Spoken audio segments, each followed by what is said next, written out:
Hello again, Sam Burnham, Sam Zaggin Sports Shop, and we're back to this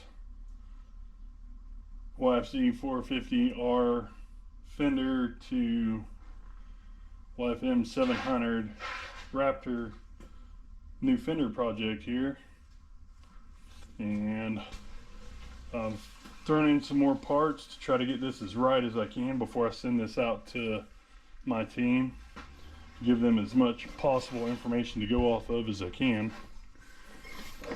Alright, so I've got this Fender here, and as you can see, these tabs, holes are lined up at the back. It's about where it needs to be to clip in, but it can't sit all the way down due to these foldovers.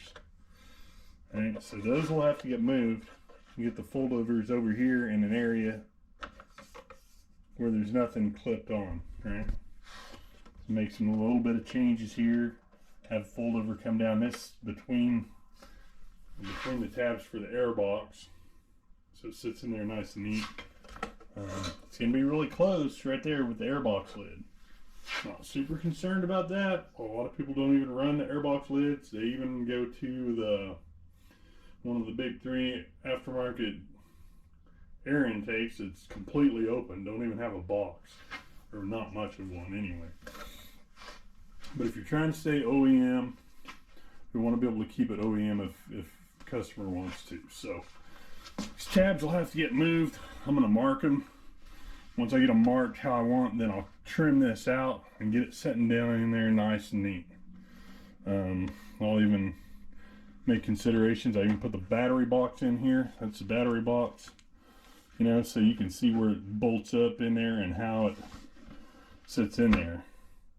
And I'm probably going to send this frame and gas tank and everything out to these guys so they know exactly what they're working with.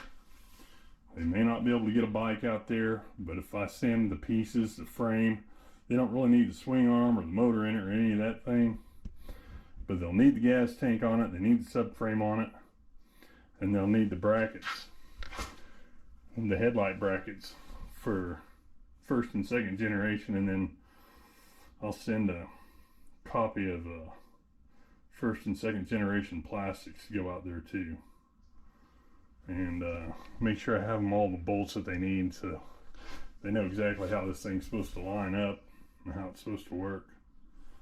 So let me get these marked, and then we'll make some cuts and make another video. So without further ado, moving on. Alright, made my marks where I'm going to cut this thing. You see, cut out there.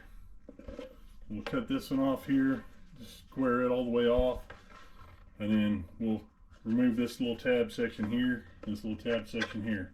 We'll do that to start with, and see what we got once we get that taken care of. Let's see how that thing sits down in there. I'm probably gonna have to go get the brake master cylinder and set in there. Let's see how that fits in there, what kind of adjustments we'll have to make for that, and go from there. And I'll see you guys on the next video. Okay, I've got my notches. Went and grabbed the airbox. The airbox in there. I got the airbox lid on it. Got the battery sitting in it, and I'm liking what I'm seeing. I really am. I think this is gonna fit really nice once we get this final design all worked out. But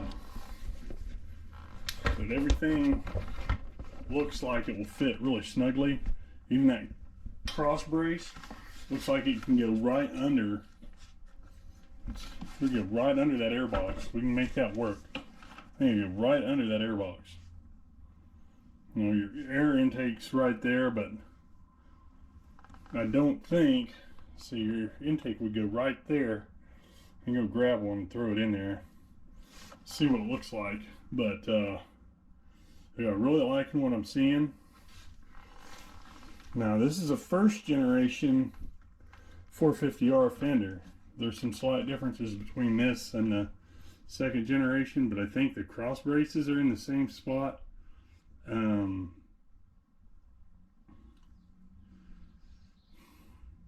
there's some minor details that the engineers will want to work out, but I'm trying to fix as many of these problems as I can before they even touch this thing. Obviously, you know, have to work out where the transition line is right here. Maybe bring it forward and line up right with those bolt holes, you know, and end it right there and have it kind of sit in that groove.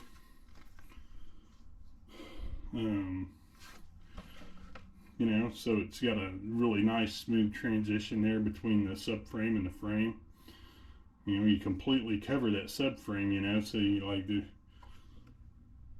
with the Fender, and you'll have it all stickered up with decals, you know, when for people to put the stickers on and stuff. I'm really liking what this is looking like.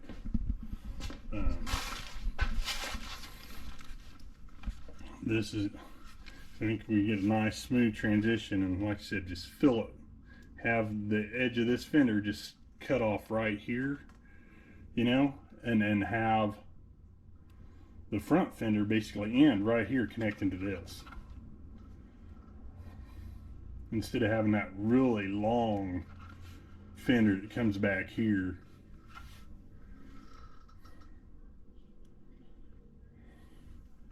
So let's say on the 700, that right here is where the front fender would end and the rear fender starts on the current 700 plastics. This would extend the rear fender forward and give a cross brace in between it. It would allow me to do the 450R seat. I think it would be a really good product. I think I'm really, I'm not pointing the camera anywhere right now, but this I think is a great idea, except for that's what they won't like.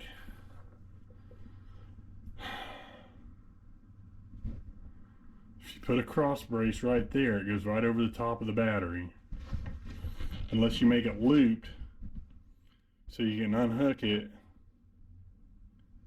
kind of like the Hondas. They have like a loop system there and you can unhook it. But I'm really liking, other than that little issue there, how often do you take a battery out though? You really don't take a battery out off of these very often. You know, it goes dead. So the cross brace right there, I don't think that'd be a bad thing. The way this is set up though, I think you would have to take the rear fender off to take the battery out. People bitch about that, I'm sure. But for the problems that it does fix, I'm okay with it. I don't know how the customers will feel about it. But that's what it looks like. I'm pretty happy with it. I'm gonna figure out, you know, figure out how to do. There's still room. You can still, even with that, there's room to put the cutout for all your electronics, for your harness. There's still room to mold that in here behind, right in there behind the airbox. There's a lot of room right there. So you have that place for your electronics. And also, with that, you'd have room for, you could put your fuel controller right down in there. And that'd be a great spot to put a fuel controller. Just throw a little tab in right in here that you can slide it down on, just like your relays and everything else, on an anti-vibe rubber mount, and just throw it right in there. I think it'd be great. I don't know. You guys tell me what you think. I'm gonna post this on YouTube, Facebook tonight in the Raptor forums. and it might not be time. It might be a couple days, but got to do the edits and everything and get this all situated. But I'm really liking what I'm seeing so far. That's all I got. Tune in next time.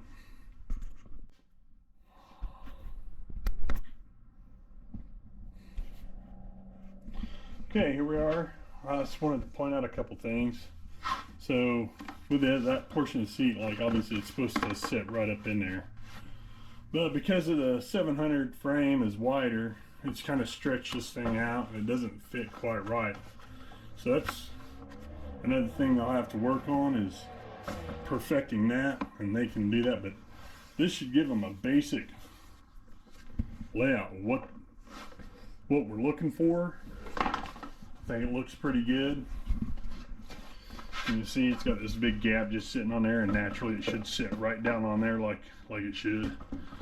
It's all pushed up.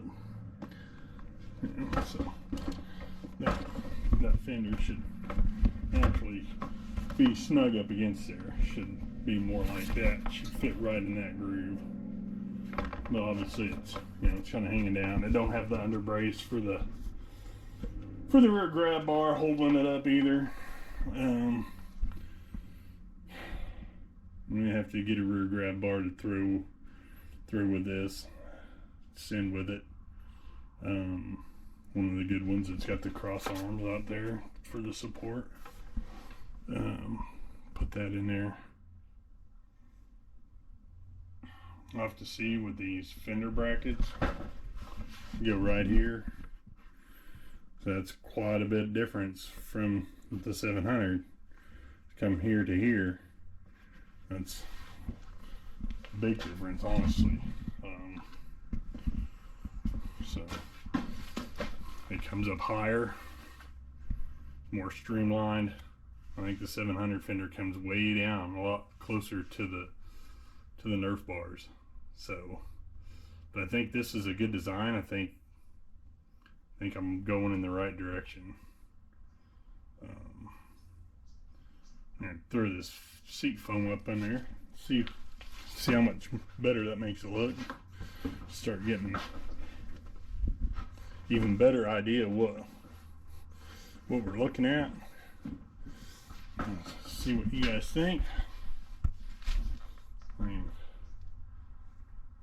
I don't know, maybe I'm going complete wrong direction with this, but how would you guys like to see, especially first gen guys that like to run dual exhaust, see this cutout on both sides? Something I'm thinking about talking to them about. So you got that dual exhaust look where it's formed for dual exhaust. I don't know. You guys tell me what you think. I've never run dual exhaust. To me, you're just adding extra weight that you don't need. I don't think it really helps that much in power. I mean, maybe it does, but it's going to be minimal, I would think. So, that's what we got. Should be getting all the boxes together to get this stuff shipped out so we can start making progress. Can't wait to see what my engineers come up with a drafted up digital image of this thing. Really excited about this project. I've got a lot invested in it. We'll just have to see what the next step is. Thank you guys for watching.